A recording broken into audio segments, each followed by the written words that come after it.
अस्सलाम वालेकुम। इल्म की शम्मा में आज की ये वीडियो बहुत अहम है, इसे ज़रूर देखिएगा। बीमारियों के इस दौर में कि ये जो दौर है जिसमें सिर्फ़ और सिर्फ बीमारियां ही बीमारियां हर तरफ हर एक को नज़र आती हैं, इसमें कड़ी पत्ते का इस्तेमाल आपको बहुत सारी बीमारियों से बचाएगा। कि कड़ी पत्ते अवेलेबल नहीं होते। कड़ी पत्तों को अवेलेबल रखना आप लोगों के लिए बहुत आसान है। अगर इस वीडियो को आप मुकम्मल देख लें तो कड़ी पत्ते आपको हर वक्त आपकी किचन की कैबिनेट में मिलेंगे।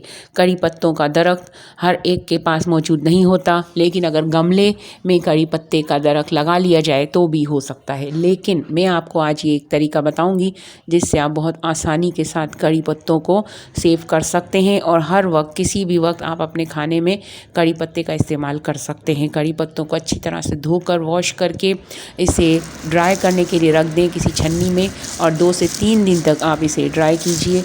इसे जब ड्राई हो जाए और इसमें आवाज़ आने लगे कर की, यानी कि आप इसे उठाएं तो इसे कर करते हुए पत्तों की जो आवाज़ होती है वो आने लगे तो समझिए कि ये पत्ते ड्राई हो चुके हैं। और इसे याद रखिएगा, कभी भी धूप में नहीं ड्राई करना। इसे छाँव में किसी कागज़ पर या किसी कपड़े पर फैलाकर आप ड्राई कर सकते हैं। जैसे ही ये ड्राई हो जाए आप इसे किसी भी प्लास्टिक के बॉक्स में या किसी भी कांच की बोतल में डालकर आप इसे ढक्कन ढककर अपनी किचन की कैबिनेट में रख सकते हैं। महीने 2 महीने तक ये बिल्कुल भी ख़राब नहीं होते, बल्कि अगर सर्दियों का सीज़न हो तो 3 से 4 मंथ भी निकल जाते हैं।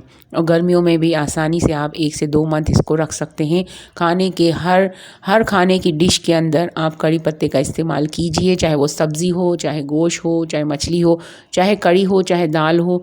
किसी भी किस्म के खाने में कड़ी पत्तों का इस्तेमाल आपको बहुत सारी बीमारियों से बचाता है। आप कमेंट ज़रूर कीजिएगा और इस तरीके को अपनाइए, दूसरों तक फैलाइए। और अगर आपको कड़ी पत्तों के फ़ायदे मालूम करने हैं कमेंट ज़रूर कीजिए। मैं आपको कड़ी पत्तों के फ़ायदे भी बताऊंगी। उम्मीद है आपको वीडियो पसंद आई होगी। बहुत बहुत शुक्रिया। अल्लाह निगहबान।